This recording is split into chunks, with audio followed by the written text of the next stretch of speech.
Hello and welcome to today's ACM Tech Talk. This webcast is part of ACM's commitment to lifelong learning and professional development, serving a global membership of computing professionals and students. I'm Jan Timonovsky, ACM Education and Professional Development Manager.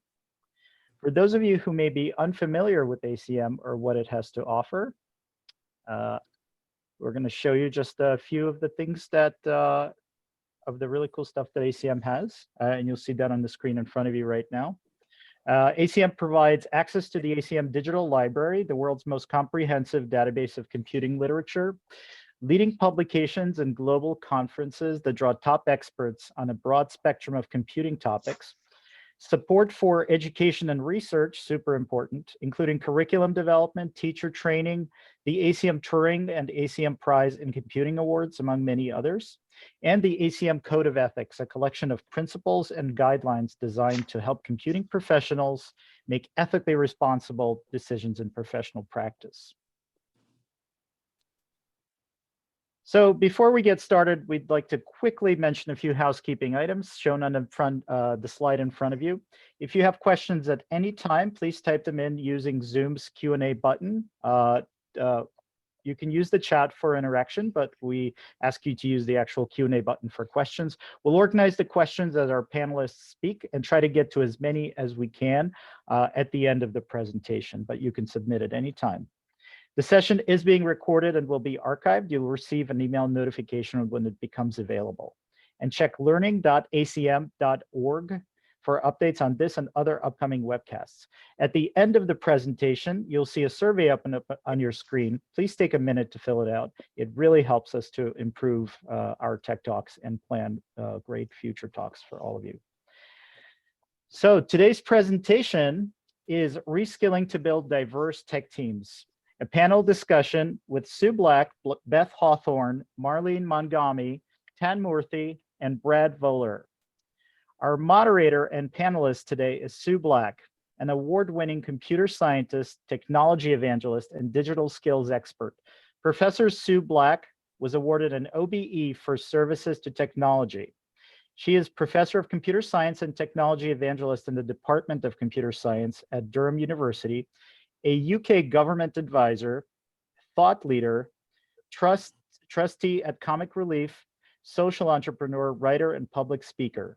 Sue set up BCS Women, the UK's first online network for women in tech, and led the campaign to save Bletchley Park, home of the World War II code breakers. If you ever get a chance to visit the Bletchley Park Museum, I highly recommend it. Her first book, Saving Bletchley Park, details the social media campaign she led to save Bletchley Park. She founded the hashtag TechMoms social enterprise and the pioneering Tech Up Women retraining underserved women into tech careers. Sue, without further ado, take it away. Lovely. Thank you so much, Jan. And welcome to everybody. Thanks very much for joining us today. We're really delighted to have you here. And we've got a great panel for you this afternoon. Well, it's this afternoon in the UK, whatever time of day it is for you where you are. So thanks for that amazing introduction, Jan. I was going to tell you a bit about myself, but I feel like you all know now everything about me, basically from what Jan's told you. So yeah, I'm a professor of computer science at Durham University in the UK, so the UK's third oldest university after Oxford and Cambridge, up in the north of England. And I've, as you can tell from what Jan's intro, I've done lots of things around computer science, like Women in Tech, and running programs like our current Tech Up Women program at Durham, which is focused on retraining women from underserved communities directly into tech careers, working with industry partners. So I'll stop there with myself. You've heard, I think, too much about me already, and ask our panel to introduce themselves. So I'll call you by name. So first, can we go to Brad, please? Yeah, thank you, Sue. Real privileged to be here with you today. I'm the founder of New Apprenticeship. We're a Department of Labor registered apprenticeship intermediary, and that's a big alphabet soup. It means that we help employers to implement apprenticeship programs. And this is really aligned with our mission of bridging the gap between what the schools teach and what the employers need in terms of the skills for the workplace. And we find that this gap is becoming somewhat of a chasm especially for diverse communities. And we're really trying to reach out and form those connections to let them know that they have a place and they're welcomed into the future of tech. And we're doing that through apprenticeship pathways. That's great. Thanks very much, Brad. Marlene, we'll come to you next. Hi, everyone. My name is Marlene, and I am a software engineer and a developer advocate at Voltron Data. I live in Harare, Zimbabwe. That's where I'm from and where I've lived most of my life. I also am the co-founder of an organization called Zimbo Pi, which tries to get Zimbabwean girls excited about coding in Python, and we try to get them introduced to it, and we focus on girls from underserved areas of the city as well as college students and try to get them mentorship.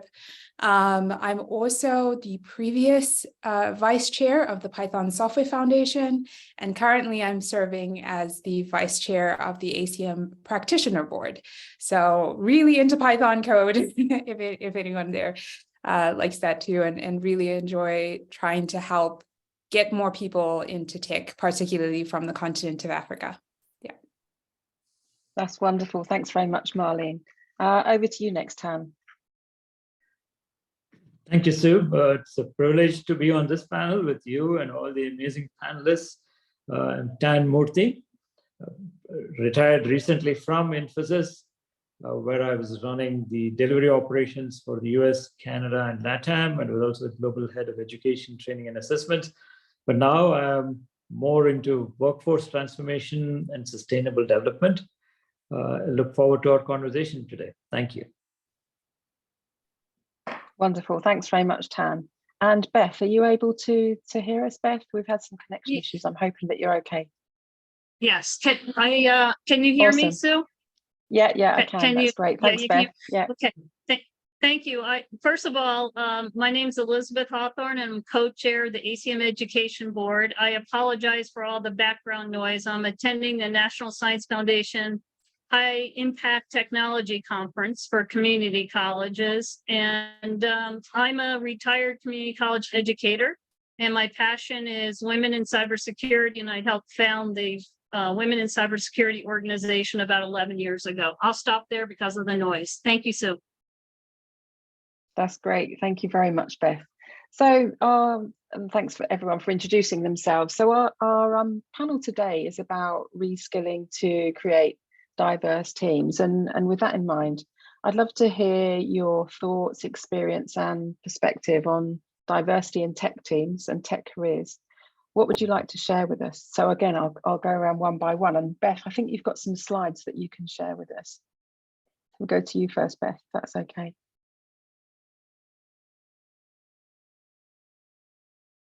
Okay, maybe not. The wonders of modern technology. Okay, so first maybe we'll go to Brad, please. Sure. Well, I think Beth and I share something in common, is that we work really close with community colleges. They're some of our best partners in creating pathways for diverse talent to launch careers in tech. We have, I think, 14 million students that are enrolled in community colleges across North America. And these communities, they reflect the population that we want to serve. Who's in the neighborhood? That's who's showing up at the community college. So when we think about diversity, there's a lot of complexities to it, but one way to simplify things is just build a connection to your local community college. Something else that we do when we think about building those bridges is workforce boards. There's over 600 in the US.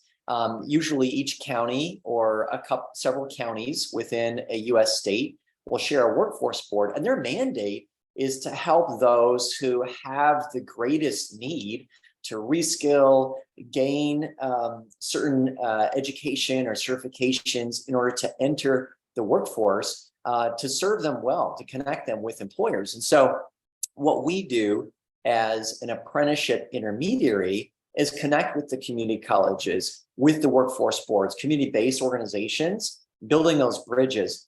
We know that employers, they're hoping that the talent, diverse talent, is going to show up. But the reality is, unless you go to them and proactively build these connections, it's not going to happen. And that is challenging. It's a lot of work to do so. And so we're making this easier for employers by saying we have connections with hundreds of workforce boards and community colleges, community-based organizations. We can build those bridges. Last thing I'll say to this is, even though what we're doing as a team is 100% focused on creating pathways and welcoming diverse talent into technology, still, I believe it's important that we're personally involved in this, that we model this, because if it just becomes something that's theoretical and operational, but we lose the human-to-human connection, then we're not going to be as effective in the solutions we build. And so I personally make a point, along with our other executives, to find an apprentice who comes from a very different background, set of challenges and needs than I've experienced, and to get to know their story and to support them in a very direct way in that. And I think that is really important as we consider how to create these pathways for diverse talent. That's great. Thank you very much, Brad. Marlene, we'll move on to you now. What are your thoughts? Sure. So, yeah, I think for me, I have sort of experience with diverse teams in two aspects. The first aspect is in my personal life. So in my pathway, when I started, when I went to college, I studied in the US and I was on the pre-medicine track and just decided it was not the right track for me. And so came back to Zimbabwe. When I was in Zimbabwe, kind of got introduced to coding and Python code specifically, and kind of started teaching myself how to code, and using resources that were available online, and also really interacting with the community that's there within the Python community. And so I feel like for me, in my personal experience in building there, I feel like the community was a big part of that, because there's this sort of, aspect where we can learn, or instead of me having to pay lots of money to go and sit in a classroom somewhere, I can just ask someone on the internet, or I can try and gain experience by contributing to open source. And so I think open source is a big part of that. Open source communities are a big part of that as well. And I think as well, when I had my first internship, I was working remotely as a software engineer at NVIDIA.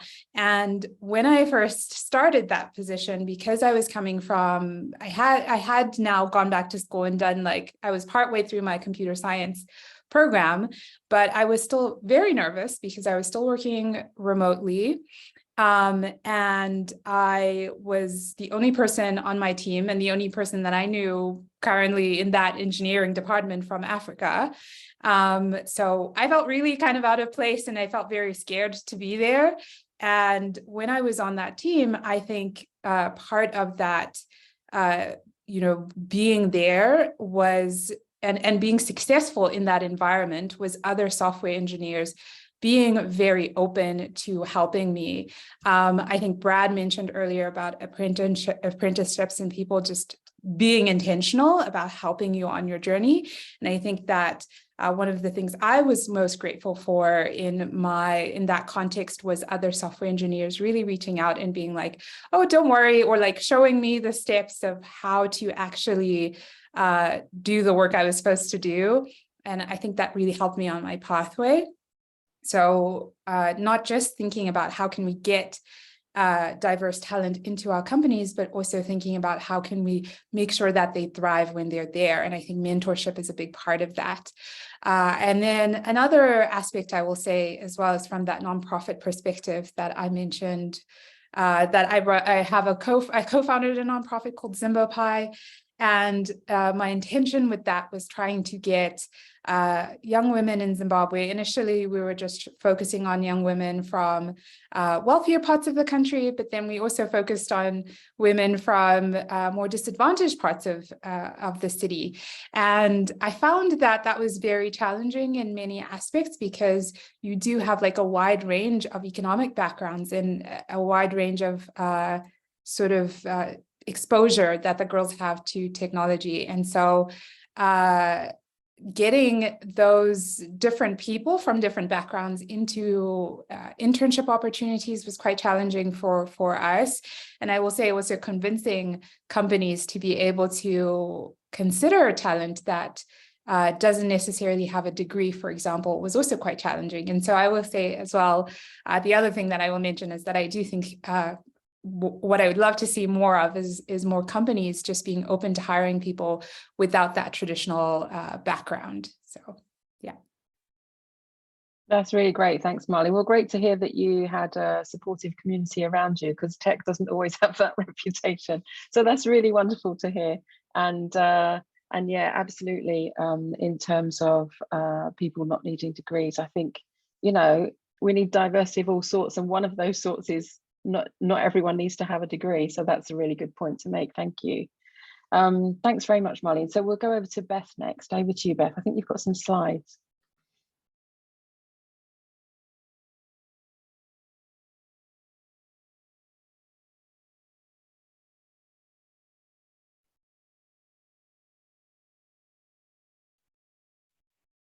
Great, we can see your slides, but I can't hear you, Beth.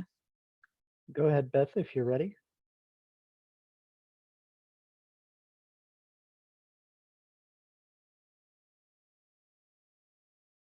Okay, well, maybe we'll go to Tan next, as we can't hear Beth, and we can try again in a minute. Tan, over to you.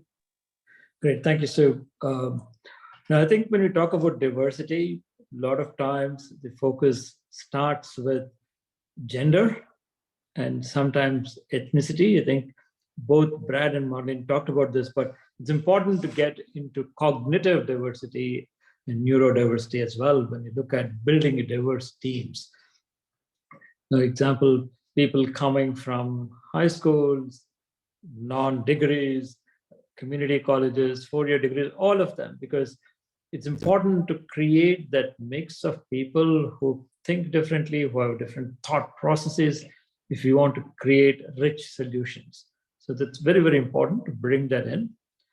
And it's also important from a very simple perspective that for the longest time, we talk about the lack of available talent, but unless we look at ways in which we can create net new talent by dipping into these pools, we'll never solve that problem.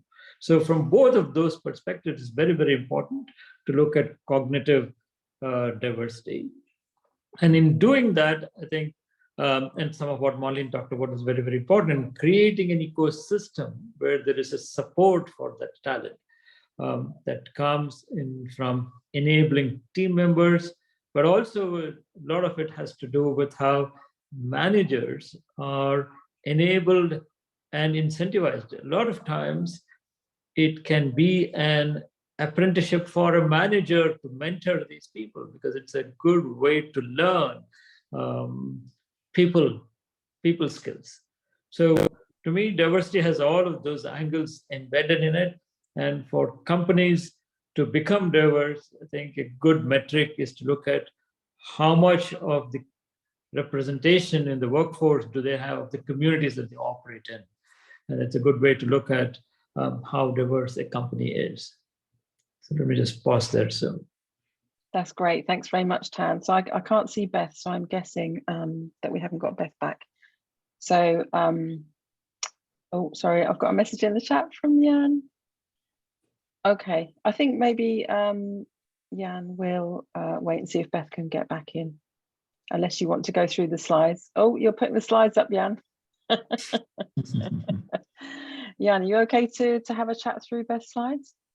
Yeah, I'll give it a go. I'm gonna do a very poor imitation of Beth, who is a longtime advocate and voice of great insight for the community college community, especially here in the US. So I think Beth wanted to highlight some interesting points about the community college um, sort of experience and what benefits it brings to society in the US.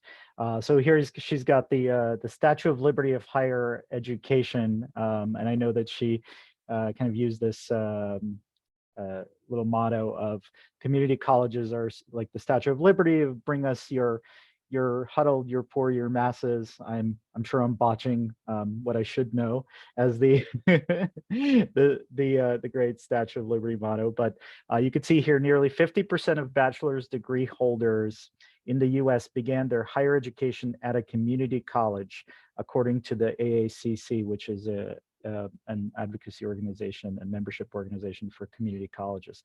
So really kind of a tremendous statistic, right?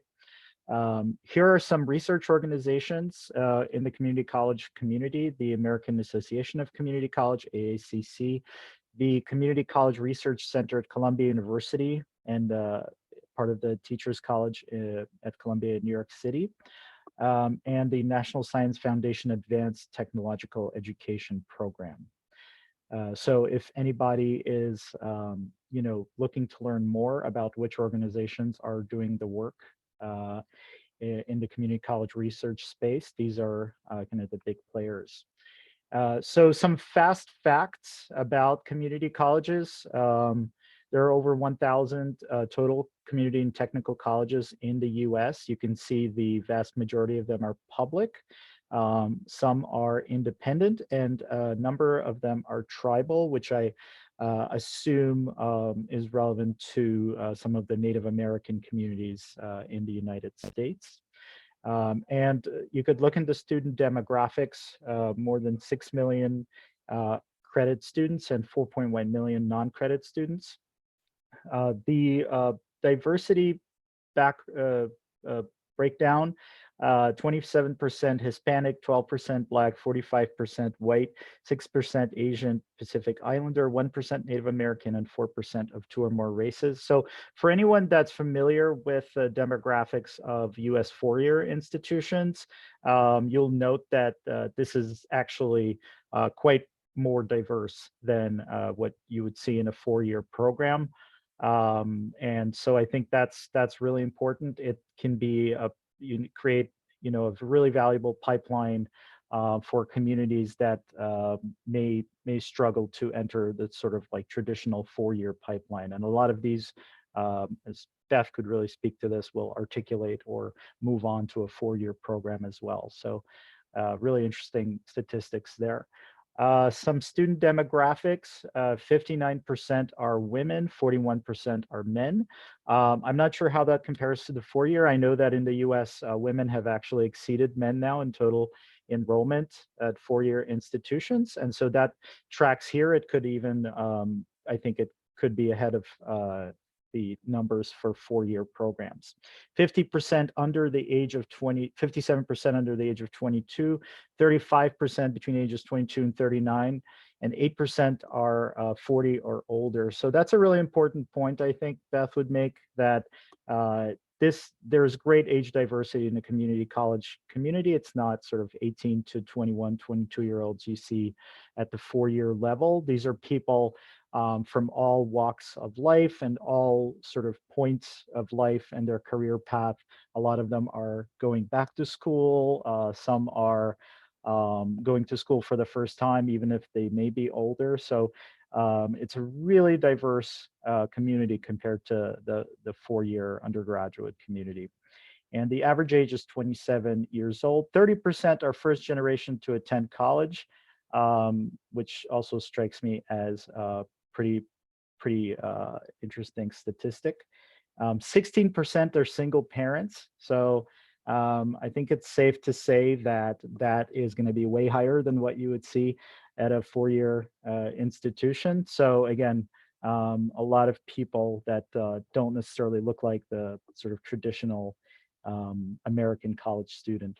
9% are non-US citizens and 5% are veterans. I'm sure Beth could speak to how that compares to again the 4-year college folks, but I suspect that like the 5% veteran number would exceed that. So again, you have people from all walks of life and experiences and experience levels. So this gets into a little bit of statistics from IPEDS, which is an American national index that tracks it tracks, I believe, public and perhaps also private university data. But you can see the degree production there in computer information sciences, more than 28,000 associate degrees awarded, nearly 6,000 with one year, greater than 1 year certifications awarded, and 28,000 less than 1 year certifications awarded. And in science, math, and engineering, more than 79,000 associate degrees. Again, the data there about the greater than 1 year and greater than or less than 1 year. And the industrial and applied technology numbers. So again, these are just to kind of give you an idea of the numbers of people graduating from these institutions. And I think that the real point here is that there are a lot of people, a lot of talented people, a lot of ambitious people who are getting into tech through the community college pipeline, and that's not always visible sort of in the conversation or in the headlines in the US. So it's a really important community, and I know that Beth and her colleagues do a lot to advance their interests and advocate for them because they're also probably schools that have fewer resources than some of the other ones. So here are some statistics. Close to 5,000 students received business and entrepreneurial skills development. More than 1,600 students engaged in workplace-based learning. You can see a lot of collaborations with business and industry groups, and top ATE activities to improve skilled technical workplace. So there's a lot of interesting stuff going on. Professional development for educators, materials development and dissemination, course development, instrument acquisition, support for students to obtain certifications, and workplace-based learning. So lots happening through this NSF Advanced Technological Education Program. Okay, so that's what I have for in terms of Beth's slides. I hope that they will inform some of the continuing discussion on this panel. Thanks. That's really great, Jan, and well done for doing that at seconds, like very short notice, because that's not the easiest thing to do, and particularly with someone else's slides. So amazing job. Thanks very much, Jan. Okay, great. One thing Yeah. to those stats. I made a mistake earlier in saying that the community college enrollment in the US is around 14 million. Actually, I meant to refer to that as being the enrollment of high school students in the US. We have over 14 million, and the workforce boards are serving about 15 million, and the community colleges around 4.5 million students. So just to kind of compare the demographics and the quantity that's served by each of these. That's great. Thanks very much, Brad. And actually, my background is the equivalent of community college in the UK. So I'm very passionate about this. I think I was 26 when I went to college. So and a single parent, so quite spot on with the demographics that were on the slides there. Okay, so we're going to go on to our next question, which is about reskilling. Can you tell us about your experience of actually running programs to reskill people into tech careers? And again, I'll go through one by one. So maybe we'll start with you again, Brad. Okay. So we are doing, again, apprenticeship pathways. And just to unpack this, for those of you who aren't familiar with how this is implemented in the US, the Department of Labor has worked with industry to define these competency frameworks. And those frameworks are for occupations in cybersecurity, software engineering, data analytics, pretty much any modern occupation today in tech, there's a framework that's been developed for that. And employers or a group of employers can take those frameworks and adapt them immediately or modify them as best suited to their specific workplace. What we do is take these frameworks and then align the training and the coaching to ensure that there is scaffolding for diverse talent to go through typically a 1-year, sometimes 2-year apprenticeship experience to ensure that all those competencies that have been articulated with the Department of Labor, that those are fulfilled throughout the course of this 1-year training. And we do this by involving the manager of the talent. Tan, you referred to the fact that it's not just an apprenticeship for talent, it is in many ways apprenticeship for managers as well, as they're learning how to provide feedback to diverse talent, how to provide the kind of assignments that allow talent to begin to develop confidence in their tech careers. And so the way that we have found it most helpful to partner with employers is to create this pre-apprenticeship and then this post-hiring apprenticeship. So before the hiring is the pre-apprenticeship, and that's where we're working with the community colleges and workforce boards based on what the employers have given us, direct manager feedback, saying, I want these discrete skills in the talent that I'm going to interview. We pass that knowledge on to our partners so that they can develop a certain baseline of skills. If you're going into a data analytics career, then you need to have a foundation in SQL and maybe in a certain code base. And then we take that talent who's prepared for the role and make sure they're confident for the interview process. If selected, then they go into that role knowing that they have all the support of an apprenticeship for that first year. Upon completion, they've developed the skills that we've discussed. They also have certifications, third-party industry certs to back that up, and a certification from the Department of Labor. Final thing I'll add is, this is not a trade-off between college, university, and going to work and getting skills in the context of work. We've integrated these two through what we call a degree apprenticeship. So through university partnerships, we're able to ensure that as talent is developing the skills and industry certifications, they're translating that into college credits that can be transferred directly to a bachelor degree in a relevant field. So a degree in IT management, for example. So that's the system that we use in the US to support employers with apprenticeships. And Tan, you have experience directly with doing this at scale, and I think it'd be really valuable if we could hear the employer's perspective, how that's implemented. Yeah, sure, I can do that. So if it's okay, I'll answer Brad's question. Yeah, absolutely. And first of all, we've been the recipient at Infosys of everything Brad just said. So everything Brad said is true in that sense, because we've seen that work. But from an employer perspective, it's important to have a partner who does a lot of these things, because it's not just about conducting programs, it is also about following the rigor of what the Department of Labor wants.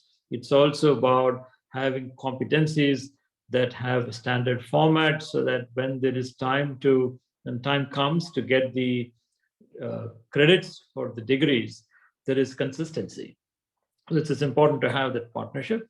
And through that partnership, we've actually been able to do apprenticeship for over 200 plus people at Infosys.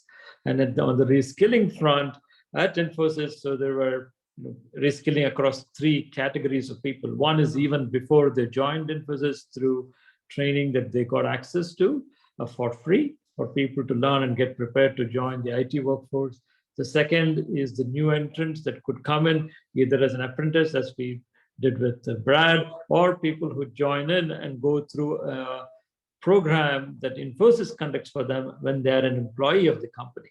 So it's an investment that the company did to make sure that people are ready to do the work for clients. And the third is the continuous education part, which is about people with experience having access to learning that helps them keep themselves relevant professionally for the work that's being done for clients.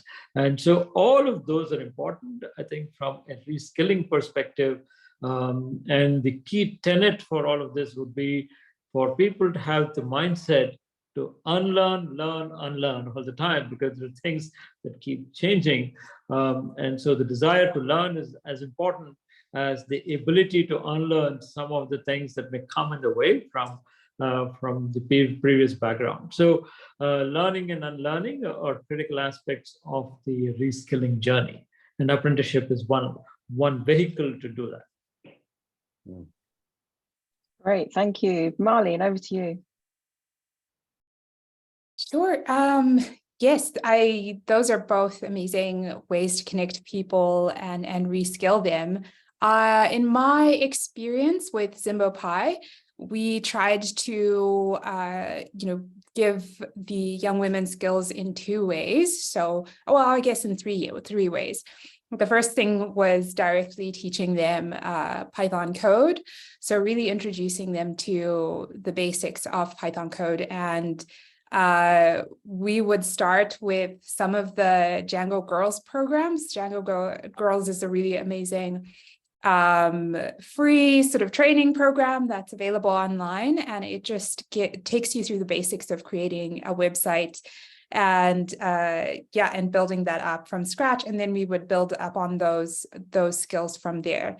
And we would also have mentorship weeks where we would get women from the industry, so women who are already working in tech, and particularly I would try to look for Zimbabwean women because it's a Zimbabwean context, and they would just come and share the experience about how to do well, how they got started in tech, and kind of talk about how, how they are advancing their own careers by working in tech as well. So they would really share the experiences and also answer questions from the young women that would be part of our program.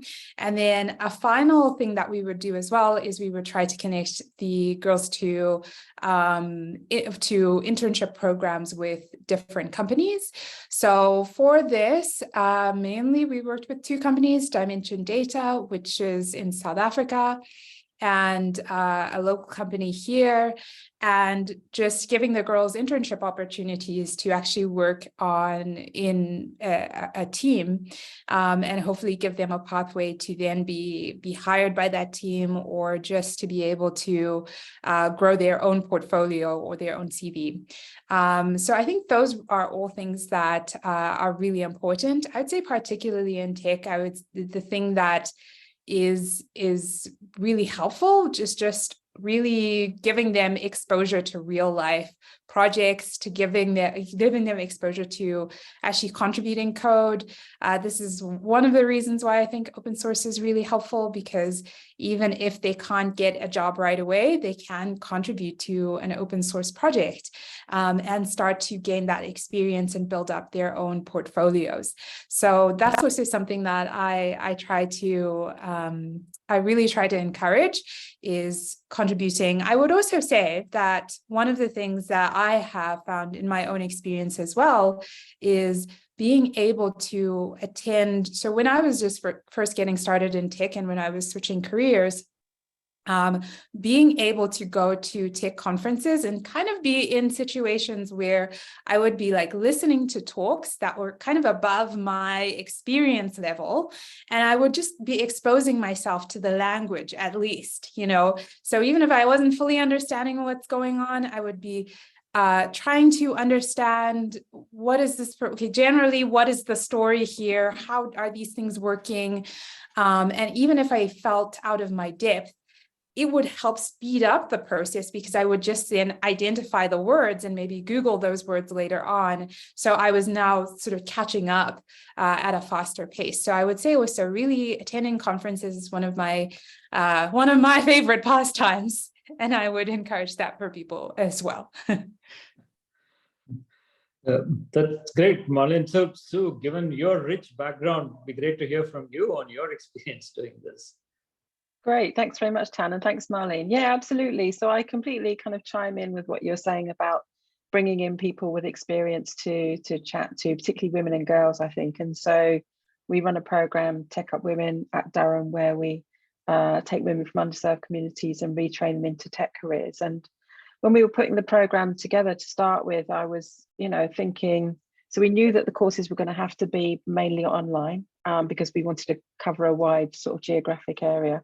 And I know from any online course that I've ever started, well, I don't think I finished any of them, to be honest. So we knew that we had to kind of like build in stuff all along the way to help everyone stay on the program. And at the same time, we really wanted the women coming on the program to have a real opportunity of a job, of a career in tech at the end of it. So we work with industry partners, ask them where their skill shortages are, and what sort of roles they want us to train women into. And then we create bespoke programs and take up to 100 women at a time, kind of in a cohort through a program directly into being able to interview, usually with the companies that have helped us to create the program. So for example, the first time that we ran, the companies that we worked with wanted us to retrain women into software engineering, agile project management, data scientists, data science, and business analysis. And so we created programs specifically taking women for that cohort with a degree in any subject area. So for example, we had like ER doctors and teachers and lawyers, women, wanting to retrain into tech from all different sorts of backgrounds, and then training specifically into those job roles and interviewing with companies at the end. And more recently, we've had a program, which is running now, which is taking women they just need kind of age 16 school leaving certificates. So they don't need a degree, they don't need higher education, through a program where they'll be working towards working in like IT support roles or kind of entry level tech careers. And we found that it's worked amazingly well. And one of the things we've done is exactly what you've said. We bring in speakers who've either been on the program before, now that we've been running for 4 years, or women in the tech industry, to talk about all different sorts of things, including, what they've done in their career, what they found useful. Everyone has an industry mentor, and we work really hard to get all of our students bonding with each other, bonding with us, and kind of making friends, because, I think that's a big part of wanting to finish a course. If you get fed up, you're not going to love all of the material on any course, I think. And so if you're kind of working with your friends, you're buddied up, you've got a mentor, I think that really helps you to get through the program and then to complete successfully and then go into a job. So actually, I was thinking while you were talking, Molly, we should all put links for the programs that we're working on in the chat, maybe, so everyone can see them while we're talking. So time's moving on. It's already 47 minutes past the hour. Where does the time go? We welcome questions from the audience. So I can see that there are a couple in the Q&A. So we'll just go through one more question with us as a panel quite quickly, and then we'll go over to our audience Q&A. So Tan, I think you were going to ask us a question. Yeah, no, so thank you so much for all the background that you gave. Going by what you said on cohorts, I think learning is a social sport, because you need to have company absolutely. to do well, right? That's a great example of what you gave. Brad, given the number of apprenticeships you've run, maybe it'll be useful to get an example of somebody who has benefited from the program.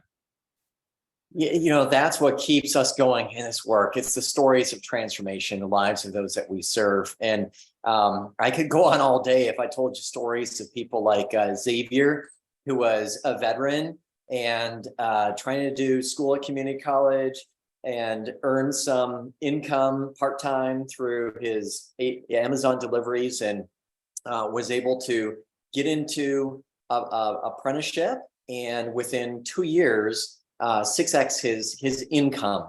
Or another story of Calvin, who's a formerly driver ed instructor, and at the time of ending his apprenticeship, was made the lead for a technical team of 5 in his organization. You know, very unexpected kinds of outcomes from people who would not show up in your typical pool of candidates for a role if it wasn't for apprenticeship. But the story I wanted to hone in on is something that has really impacted me and our entire team at New Apprenticeship in a deep way. So the story is of Danielle, who was a Walmart greeter. And when she came to us, we saw she was very determined to move into tech, really organized, wanted to be in project management. And we didn't understand at the time some of the challenges that she had overcome, was working to overcome in her journey of illness, and then also being on the spectrum. And you talk about cognitive diversity, Tan. The challenge of being different and being perceived different by others that she's working with. And so she did very well in our free pre-apprenticeship. And based on that success, we were able to recommend her highly to her employer. She was hired by a global security firm in a project technical management role, and doing great in that. But at the same time, because of her cognitive diversity, it required there to be understanding from the teams and the stakeholders that she was serving. And so she asked us by sharing more specifically, this is, my diagnosis or my situation. And we were able to work with her on some supports that would enable her to find the right kind of communication methods and times that would allow her to succeed in that role as an apprentice. And the accommodation process, it took a lot from our coaches, working with the manager, working with her, and even just checking with HR and legal and making sure that everything was done the right way. But we knew we were doing the right thing. And certainly it was demonstrated by the commitment that we could see from Danielle in this role. Well, the reason why I really highlight this is because we received a call 2 weeks ago from Danielle's mom. And she was scrolling through Danielle's phone and seeing, she's communicating with a lot of our team members, and she's got texts coming from her coach encouraging her. And Danielle's mom informed us that Danielle had passed away. And this was just a huge shock to all of us. In my career of 20 years working with thousands of apprentices and non-traditional talent, this is only the second time this has happened where one of our students or an apprentice has passed away during the time of their apprenticeship. And so it was a time of really reflecting on the fact that we don't know how long we have with an apprentice. We had only 6 months of a 12-month apprenticeship with Danielle, and we didn't know that. And yet we're so grateful that we were able to be part of Danielle's journey, because it really came into focus as her mom shared with us what her comments and reflections were as she's in her last moments. It was talking about the support that she had, talking about how much joy she had in the work she's doing compared to the work she was doing prior to the apprenticeship. And she talked about her manager continually, how this guy was taking an interest in her success and really advancing her, understanding her. It was the first time she felt she was in an environment where that was happening. So from a financial perspective, it didn't turn out as well as we would typically anticipate, looking at retention, improvement in income and outputs, right, for employer, for apprentice. But this was a great outcome for Danielle, for us, for the employer. The team there was able to understand better that it's more than just that next release of code, right? It's about how they're impacting people's lives along the way. So we've got to be committed and maintain this course, because we just don't know the impact that it might be having in someone's life. Yeah, for sure, Brad. Now, sorry to hear Daniel is no more, but thank you for what you all did. And I think the impact of the apprentice program, and we have seen that from people we have worked with as well at Infosys with you, is it raises their confidence. It gives them upward social mobility, all of which are important elements in addition to giving a new talent pool. Right? So this is a lot of value in what it does. Marlon, I know you have a lot of stories from Zimbabwe, so maybe you can share one example of what you have done for people. Sure. So I think what is one of my favorite stories is that, one of the things that I mentioned before is that we try to do mentorship weeks specifically with young women that are already, are just about to go to college, just applying, they've just finished high school, and we try to introduce them to the field. We make them do sort of fun projects, we try to do some robotics, and we use things that like have bright colors and things, which will just like hopefully make them think, and feel that computers can be really fun. And so, they're not always, but this is, we had one of these programs, this is a couple of years ago, maybe like 3 years ago, before the pandemic.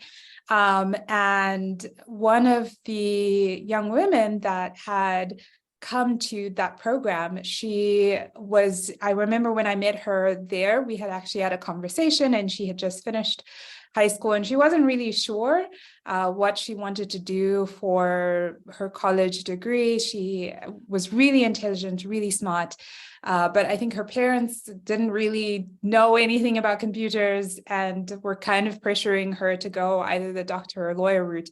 But I was really encouraging her, and I think she had a really good time at the mentorship week.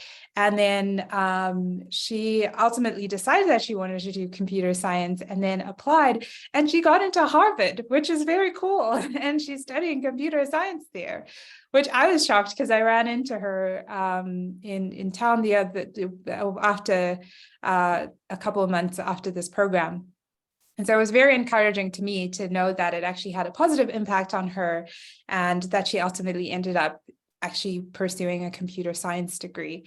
So I will say it's very challenging. And like I said, so for me, I found sustainability is one of the major things with trying to run a nonprofit in Zimbabwe, just figuring out how to be sustainable. And so right now, mainly working through or supporting other nonprofits, I would say, that have a stronger structure of sustainability. But I still feel like we are getting some good traction in terms of encouraging young women to enter the field of technology. So it's been great. So great story. So anything else that you want to add? Yeah, I could add a few things, but we've got 3 minutes to the hour already. We've amazingly gone for almost an hour already. So we've got maybe about 15 minutes left. So I'll just add a couple of examples, and then I think we'll go to our questions from the audience for the last 15 minutes or so. So thanks very much, everyone, for sending in your questions. Yeah, I mean, I could say my own story, like I left school at 16, come from a dysfunctional family, left home, left school, and then didn't go back into education till I was 26, living in poverty, single parent, living in public housing in the city, London. And going to basically the equivalent of community college, then going to university, doing a degree, then a PhD. And then, I've now had a sort of 25-year successful career in computing and done lots of things, as Jan very kindly said at the beginning.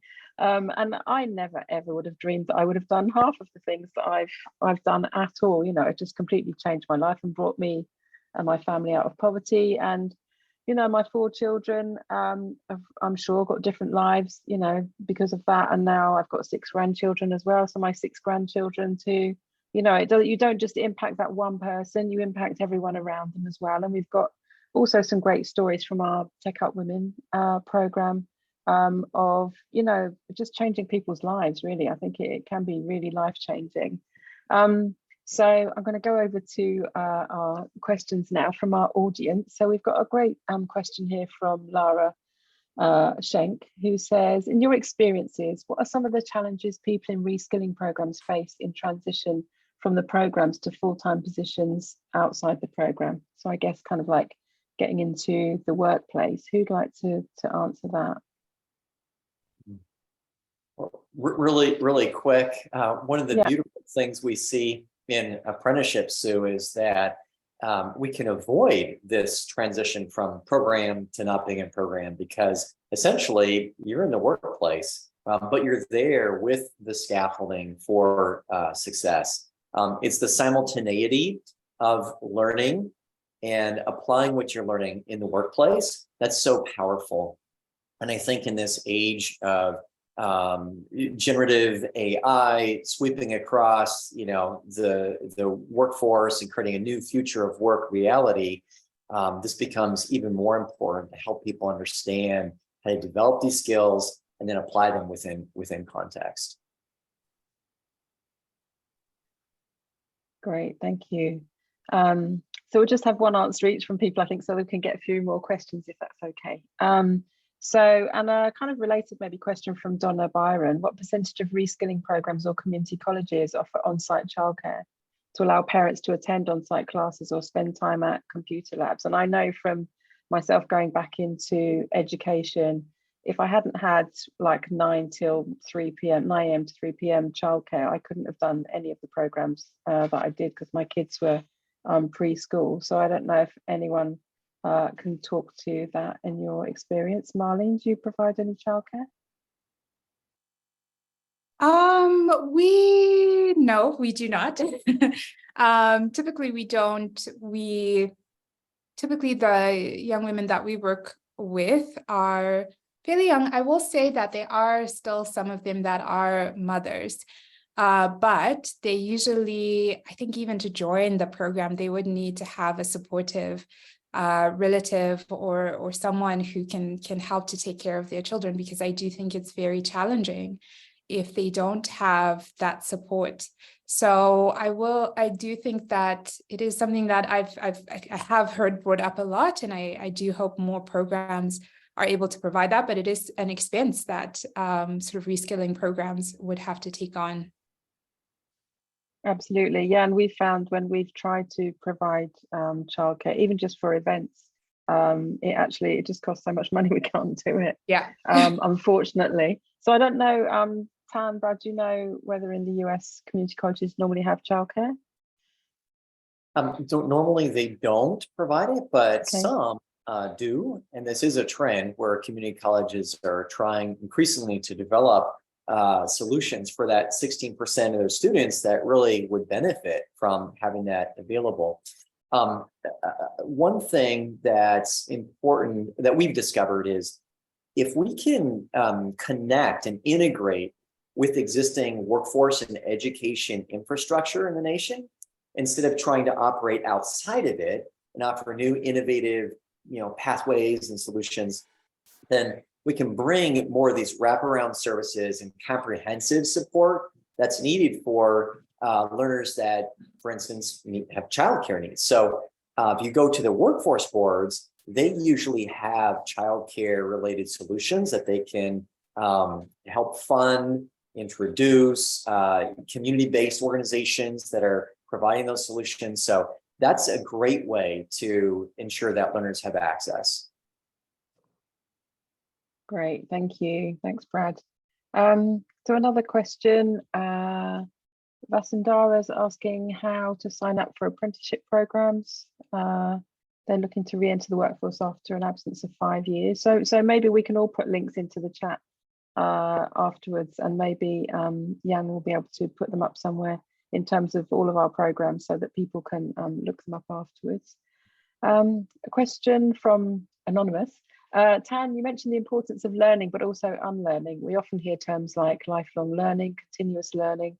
but less so about unlearning. Can you maybe unpack a little bit, maybe with an example of what unlearning means or looks like? Oh, certainly. So, as technology evolves and also mindsets, right? Both of those, I think, needs to change. So, for example, when object-oriented programming came about, interestingly, people who started with object-oriented programming found it very easy, but people who came from having done procedural programming found it very difficult, even though they had experience doing programming work. So that's a great example of how you have to unlearn some of what you already know so that you can focus on the new ways of doing things. And that's true of mindsets as well. I mean, today we're used to working with a certain set of people, and that's where having a diverse group of people that you work with will be important to change mindsets. And increasingly, we will be working collaboratively with machines. So we will have to unlearn quite a bit on how we work with humans if we have to work with machines as well. So there's a lot of unlearning to be done along the way, in as much as we have to learn new things. That's a great example, and why I'm one of those people that found object-oriented difficult, because I just learned one way, and then like you have to completely kind of change your mindset. Yeah, so I completely get that. Another question from Donna: how do learners find out about the training programs? The term workforce development isn't usually used, so I doubt someone who could benefit from skills development would Google for that. What are your strategies to reach out to reach them with information about the training they might want to enroll in? So like, how can people find programs?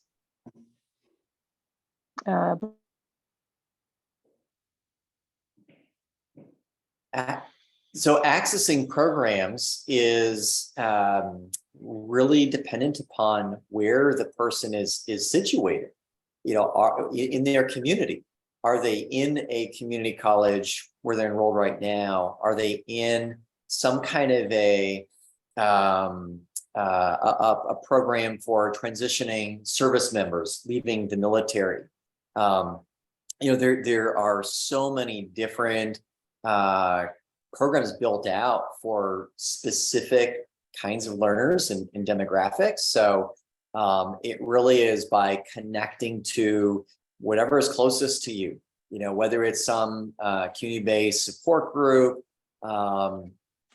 It's really getting the information there and then starting the journey. And one thing that's important then for an intermediary like New Apprenticeship is to ensure that we're reaching out to these groups saying, we exist, these are the employers that we're connected to, this is what they're looking for in order for your learners to succeed in getting into these pathways.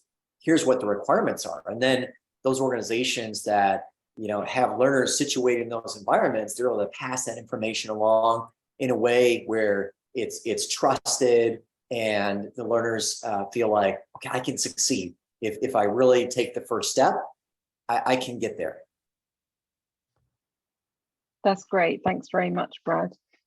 Question for Marlene from Jude Anthony. Marlene, when you say you place your girls in multiple internships, do you mean each girl goes to several internships, or that different girls go to one internship but at different companies?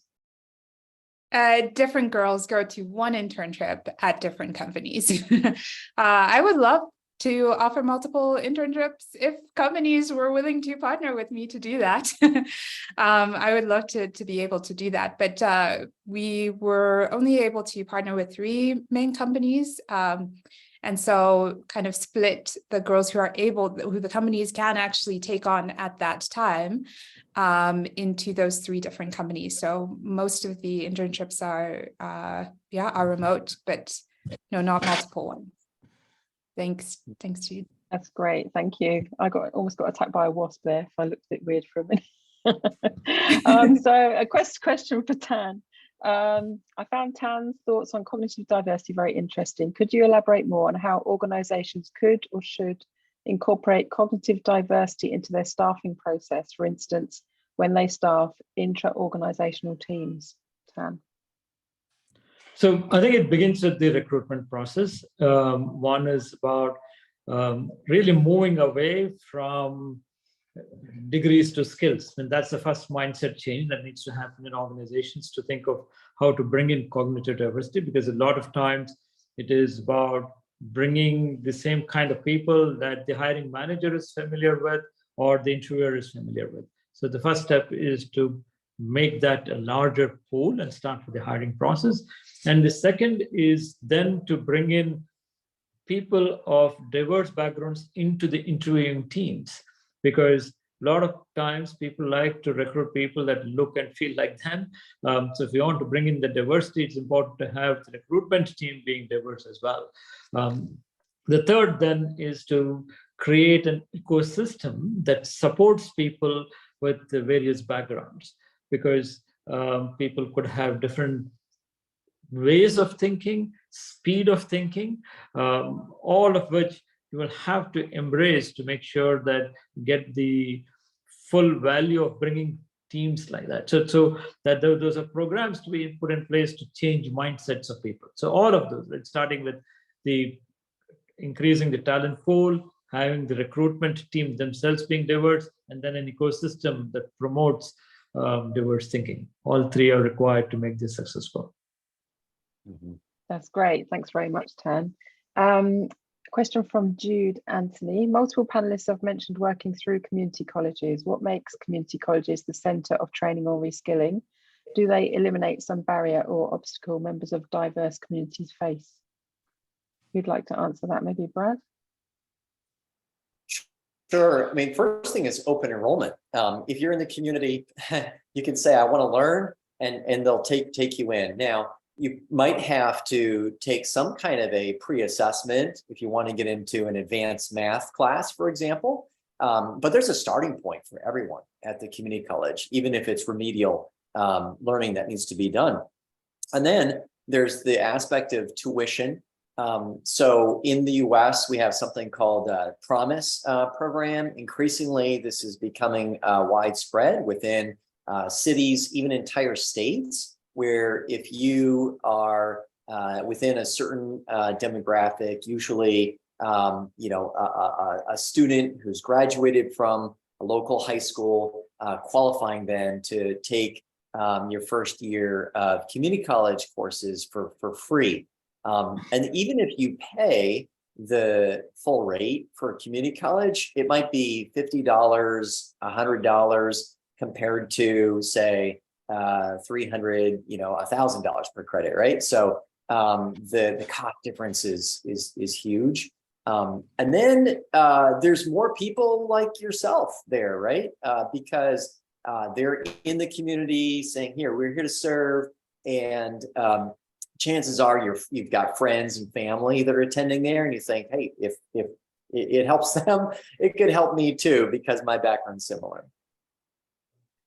Yeah, absolutely. I mean, I found myself 26 and needing to earn an income to support me and 3 small children, but realized because I had almost no qualifications, I wouldn't be able to earn enough money to support 4 of us. So really my only option was to go back into education, and thank goodness for the community college, that they ran programs where I didn't have to have specific qualifications to get in, like traditional qualifications to get in. So yeah, it can be an amazing place to start. So yeah, thanks very much, Brad.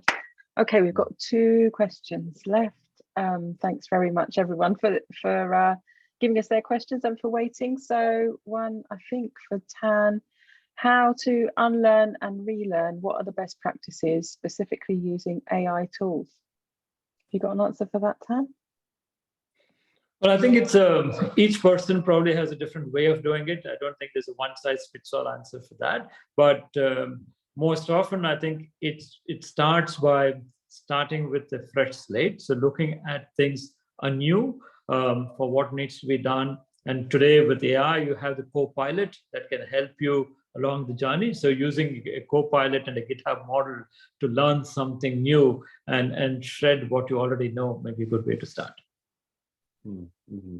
Wonderful, thanks, Tan. And so our last question now from Demanthini De Silva.